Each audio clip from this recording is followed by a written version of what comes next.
There are so many cool things that we can do within the home and community to stay kind of fresh with our math, from our students who are in pre-K up through middle school and high school. So I'm going to kind of touch on a little bit of each of those. And one thing I love to talk with parents of our younger students with is just the power of counting, and how that can just grow into such a deep foundation for our students. Counting anything, because that's going to lead into addition. And even counting backwards when you see that popcorn is getting ready to be ready in the microwave, or whatever that favorite snack is, because by counting backwards, our students are actually building a foundation for subtraction that's new to come to them. So that's a cool thing. And then even measurement, and this would go into elementary grades as well. If you're cooking and you've got that half a cup, but you've also got some quarter cups, taking the half away and saying, if we didn't have this, how could we make the same amount? And so they actually get to interact with that math, and it's real life. They understand what happens when I'm an adult and I don't have the means to measure a half a cup of sugar when I'm doing something. So those are cool things as well. And for multiplication, addition, subtraction, so many things, fluency and automaticity in our and mathematics are really big skills to help our students be able to progress, because they don't have difficulty with those transitions of just our basic operations. So I love a deck of cards. There are so many things that you can do with them. As we get older, when we start thinking about positives and negatives, the red can be the negative and the black can be the positive. And so there are ways to bring that in as well. It's a cool thing. Playing Go Fish, instead of just looking for 4 4s, maybe you're looking for a sum of 10. And so there's neat things around that. And perhaps my favorite thing that we can do with students is something I do in my own classroom, and that's seeing the math around us.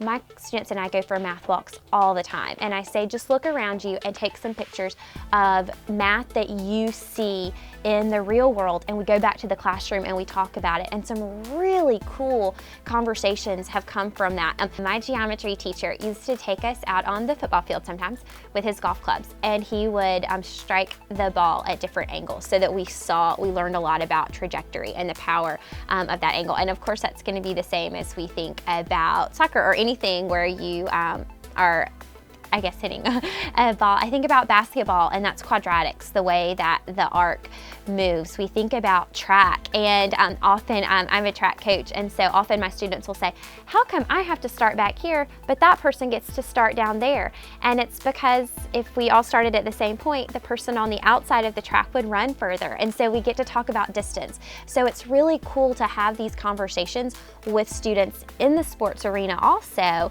because they're asking questions that are mathematically based. So I always love if I get a little bit more of a math lesson in there while we're having fun out on the tracker field as well. But these are all great conversations that parents can have with students at home as well. We often talk about math in the real world and putting it in context, but I think it really builds relevance to our students, because to say real world, one person's real world might be different from mine based on experiences and background, but it gives it relevance and it makes it exciting to think about this is a lesson I recently read an article about, but to see a bumblebee and to think about all that they do, and that their combs are in the shape of hexagons, and why that's the best shape for what they do. And that these insects have come up with that, like through years of development, I guess, within their hives that they've come up with, and realize that and have those conversations. It's interesting to bring that math to the real world, and thinking about the Fibonacci sequence, how we see that in our plants, we see it in music through chords. It's really cool to see how it's built into the world around us, and it sparks that interest in our students, and they want to learn more and they want to ask questions. And so there's just this growth that comes from curiosity and excitement.